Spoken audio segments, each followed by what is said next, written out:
G'day and welcome to another edition of the Aussie Ideas Man. I was going to make this video a few days ago, but then we got caught up in a bit of a drama, a cyclone that hasn't come this far south in more than 50 years. They are extremely rare. They usually hit land in the northern tropics, but never as far south as southeast Queensland, usually. You might be able to hear a little bit of rain coming through the open door. It was a Category 2 cyclone, but as it made landfall over the islands to our east, overnight it weakened to I think, what they call a rain depression. There's still a lot of cyclonic winds about it, but they're usually under 130 kilometres per hour, so it's no longer a cyclone. Now the eye of the cyclone, or rain depression, is about 30 miles to the north of me, so we're pretty much in the middle of it. There'll be a couple of days of pretty consistent rain. Most things are closed, so there's not much to do outside, besides it being very wet. We're used to beautiful sunshine just about every day, but because of that, I've got nothing to do, and making videos kills a lot of time. They are very time intensive. So the Cretin's my latest victim, as I do another review of the guff that is always associated with APTERA. Take a look at all the latest videos and you'll see most of them will show you pictures of some strange car, usually four-wheeled, that doesn't even resemble an APTERA, and they've just plastered the name on it when APTERA themselves don't even put the name on theirs. A lot of nonsense. Well, I usually call these things a review of a video, but you could call it a critique. Doesn't matter to me which one you say, review, critique. I do these things just to keep both sides of the coin a little balanced. Anyway, that's all for the introduction. I'll follow the usual format. Watch it, stop and make a few comments, and then afterwards see if I can add some text boxes to cover the things I couldn't think of on the fly. Let's go.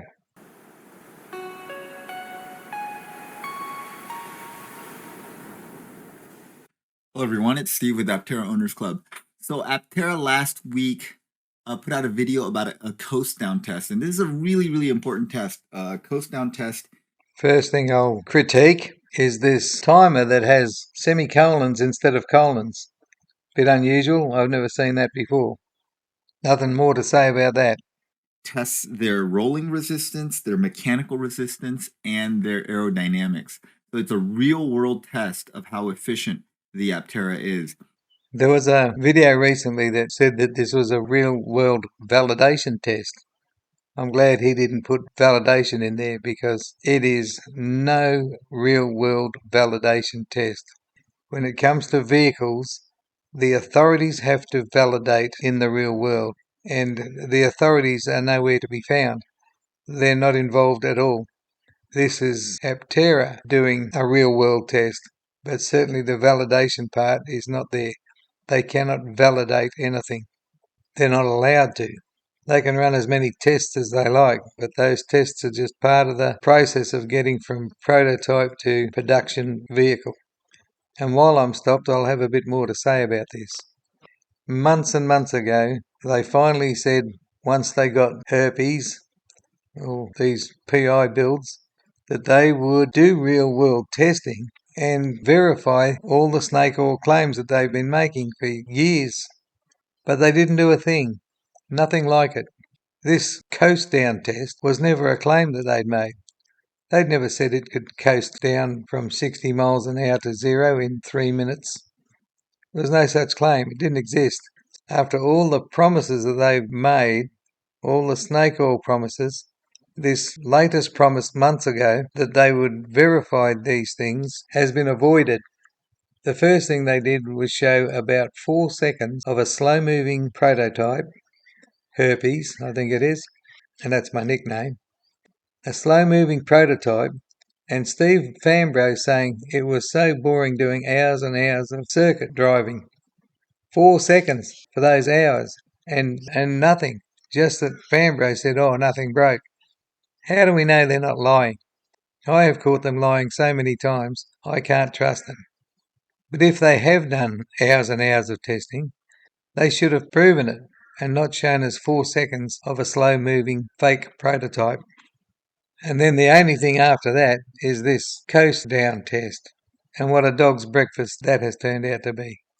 So the Cretin's going to give it some sort of credibility, but I don't think he can do that.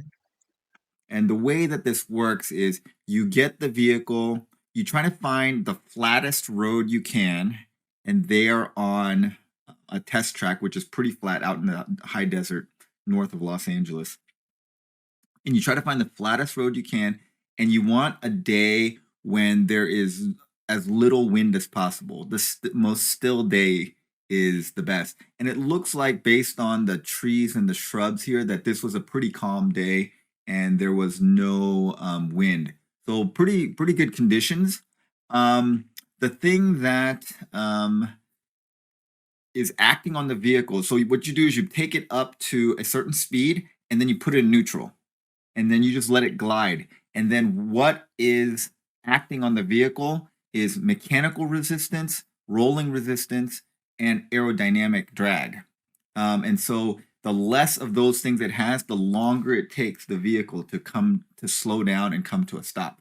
So they showed this vehicle, and if you watch the whole video, they tell you the speed at certain time points throughout the video, and it takes like 3 minutes for it to reach the end. So I tried to find a spreadsheet that would you could input the numbers and you would get a coefficient of drag number out of it. I couldn't find one, so I just had to make one. So I will put a link in the description below to the Google Sheets spreadsheet, and you guys can play around with it as well.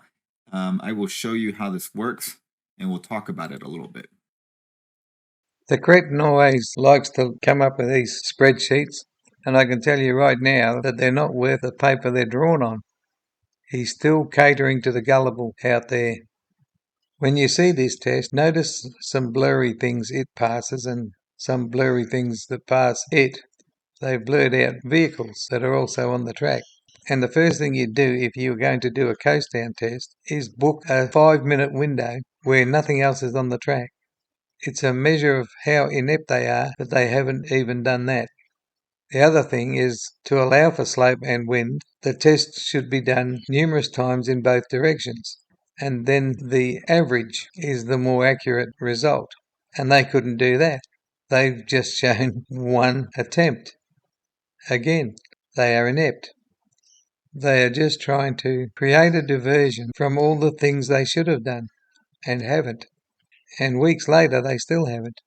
And me, having learned a bit about editing, I realised that they could have coasted down for, say, 2 minutes and 40 seconds, and then replayed the video and reset the speed so that it now takes 3 minutes and 5 seconds, or 25 seconds longer than it really did. It's so easy to do, because then once they've got that, they then overlay this timer. This is not proof. This is how to do it in a deceptive manner. I'm not saying they did. All I'm saying is that what we see means they are capable of doing it. And once again, 4 years of experience with them has taken away any trust that I have in them. I have seen too many videos that they could have touched up and altered. This proves nothing already.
Probably close to forever.